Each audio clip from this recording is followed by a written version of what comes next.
Here we go, everybody. It's Friday the 6th. It's just coming up to 7 p.m. It's HHV, the Judge. How are you doing, Judge? Yeah, all good, mate. Not so good today, but it's been a good week. Yeah, you had a big double, didn't you? Was it 20 to 1? Just over 20 to 1, about 24 to 1, I think, the double yesterday. Yeah, very nice. Now, we've got some new people watching. If you go to the top link, you can join HFC Club for free, get loads of free content. Got some big winners this week, and we'll tell you all about how you can join the Judge's private service when you are in.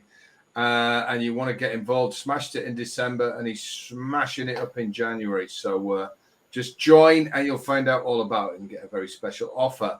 Now, I started my HFC VIP today. The first bet was Trading Room. It's 4 services in 1. You can find out. It's only available to HFC members. So if you're not in, join. If you're not a member of this channel, do join. That's free. HFC Club, of course, you have free content every day. But access to VIP Club, 4 services in 1, first day. Egbert was our very first VIP bet, 3 to 1 at 6-4. Did the business.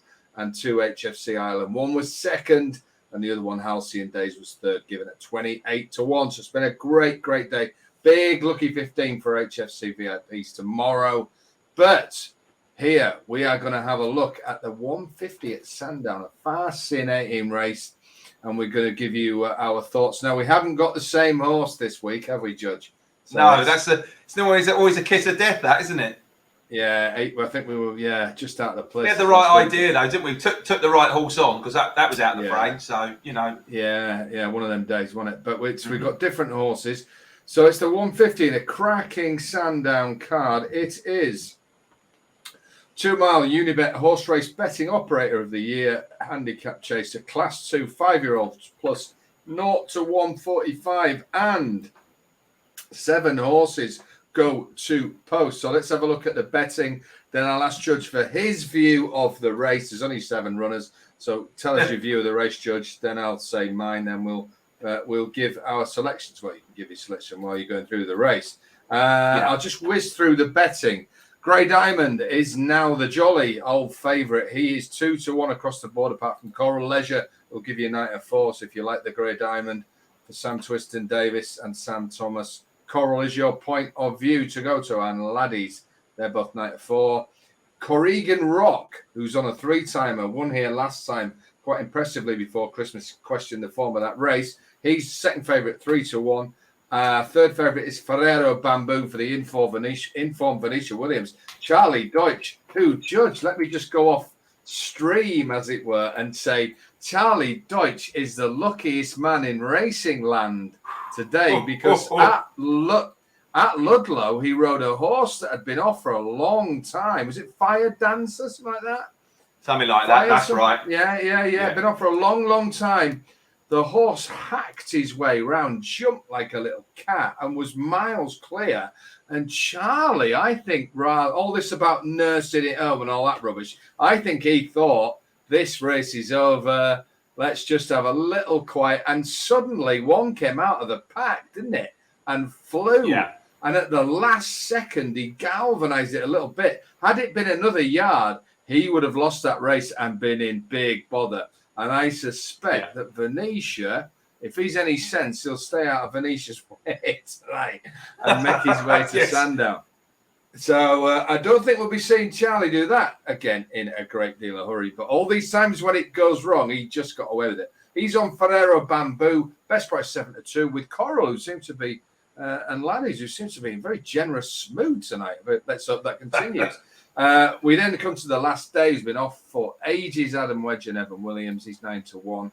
Then Dreams of Home, another horse on a 3-timer. He's 16 to 1. I don't even have to look. I bet it's with Coral. No, it's not. It's with Betfair. So don't be so silly. Donald McCain on a little sudden raider. Then Excitations, who's won 3 of his last 4. You can't say that horses in this race don't win.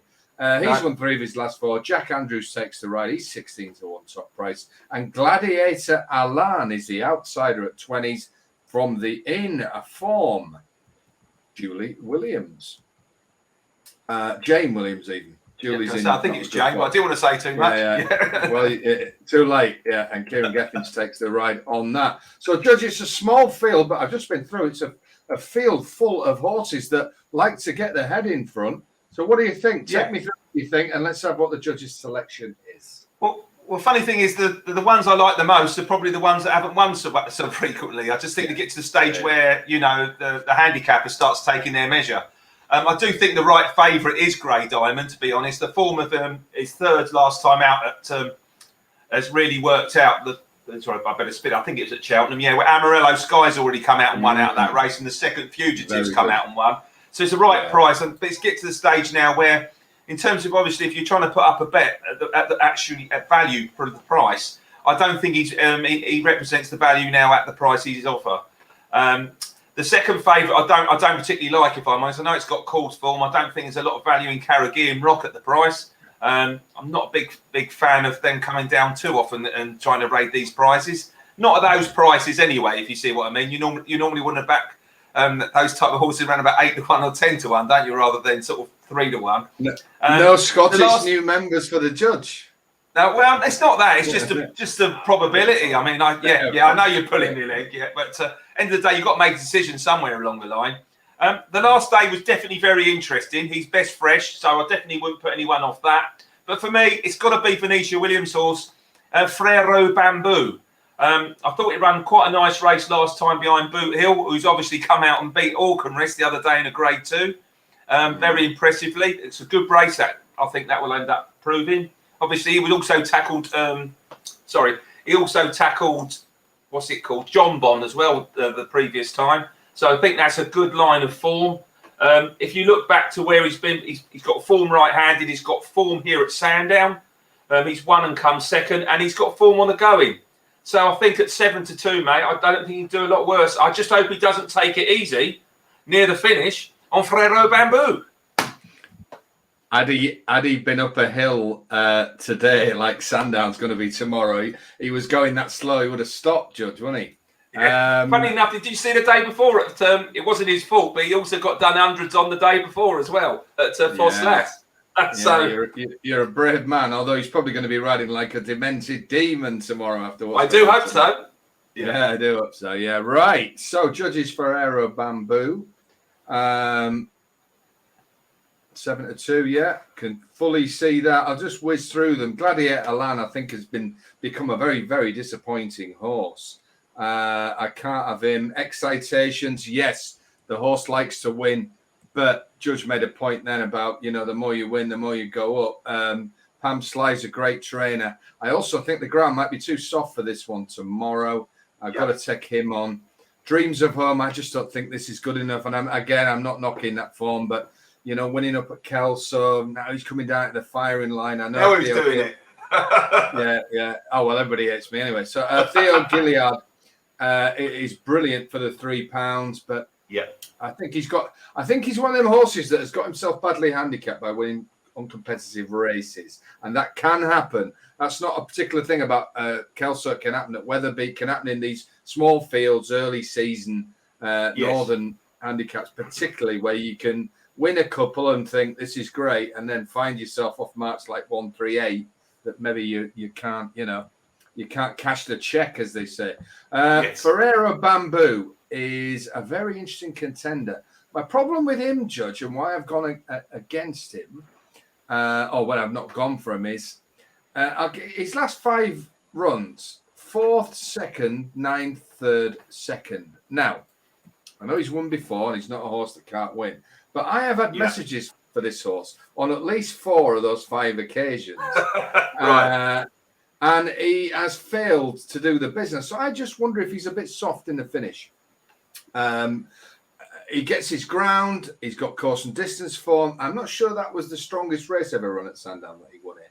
Just something put me off at that price. I do love Venetia this time of year. I can see the logic. I think he will get into a strong gallop, but I just wonder if he'll find 1 or 2 too good here. Corrigine Rock, for me, I will lay the horse tomorrow. I think he won a very, very poor race here in the context of this race tomorrow. Yes. And again, I think he finds himself extremely high in the weights. He is 6. He could still have a little bit of improvement, but I think this might be a step too far. I think he might need to come down a little bit before he wins a race of this nature. I'm against him strongly. I'm going to lay him lay him tonight, I think, at these prices. Grey Diamond, I really did think was going to be my selection here, and I think he's got a massive chance.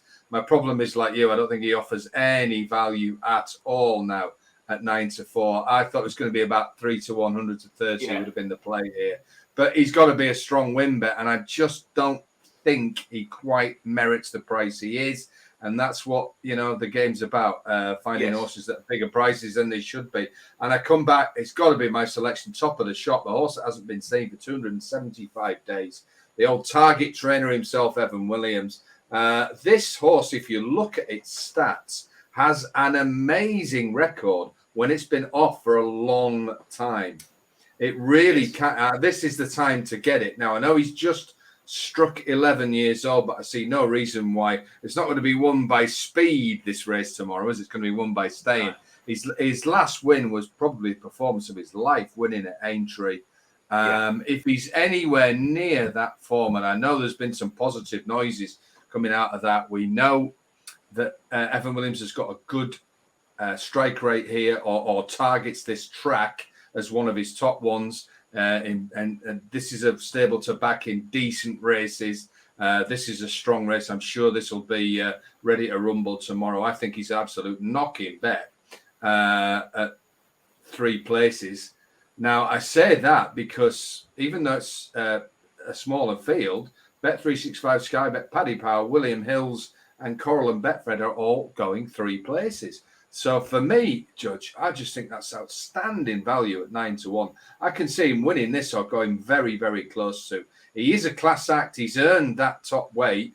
It's quite a tight handicap at the top. I mean, your horse has got 11-13. Dreams of Home's got 11-11. So he's not like the only horse that's lugging big weight tomorrow. I think if he's anywhere near that Aintree form, I think he just about wins this. And at 9-1. I'd rather back him each way and make a profit on him second and third, incredibly, in a 7-runner race than I would get stuck in Grey Diamond needing to win. So my play has to be number 1, the last day. Take the 9-1. I suspect he's likely to get back tomorrow, this horse. Yeah, I'd be surprised he doesn't shorten a bit. There is some juice in that price. The only downside to that, he is a bit more of an oxo horse. He's either a first or a nowhere type thing, but in terms of the each way, he is a good price. End of the day, I was just looking at Frero Bamboo. Has got quite a nice weight pull from that Red Rum race as well. So and they're a bit shorter price that day. But I think they're the two value plays in the race. To be fair. Excellent. So there you go, folks. It's back to us not disagreeing, just having different selections.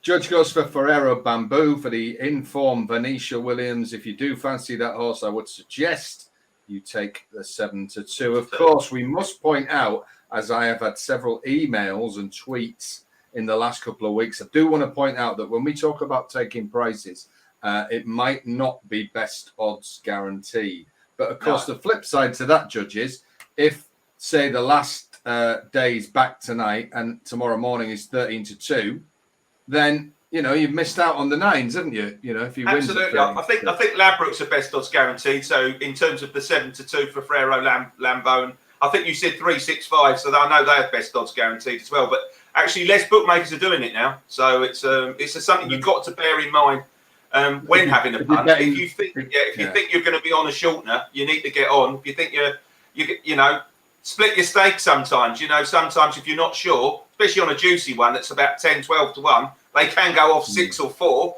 and other times they can go off 20s, can't they? So, you're having your tenner on, perhaps have a 5 win and then a 5 win SP, and it just takes a little bit of the sting out. Just a way to spread your bet out. Yeah. So look at a firm if you are betting the night before. Ideally, to see where when their best odds guaranteed starts. And like Judge said, it's all an educated guess. I think this will shorten. So I'll only tell you what I'll do. I'd take the 9s tonight. So I think 9 is definitely fair for you. And I definitely think 7-2 is fair for Frero Bamboo. Yeah. I don't think they're likely to drift from those prices. Whereas, Grey Diamond's now very tight. You might end up getting 5-2, 11 before that. So, so that's the kind of the way of looking at it. Is you can. There's plenty of ways of playing a race, but you've got to play when you think the price is right. Exactly. Right, Judge, I'm sure you've got a busy day tomorrow with your club. And Yes. I repeat, if you're not in HFC, do get in. It's the top link. It's free. You'll have a really strong win bet at Newcastle. Well, I don't know if it's a win bet. You'll have a very strong club business bet at Newcastle tomorrow. If you're in VIP, well done today. You will get a big lucky 15 tomorrow. And, of course, if you join, you will find out how you can get involved with the Judge, who is smashing it up with that big 24-1 double. So, Judge, I will see you on a Monday, my friend, for Judge's Duels. We've got a few to find out because obviously we didn't do one this week because we were at Plumpton. And the less said about the weather, the weather was nice, but it was wet, wasn't it?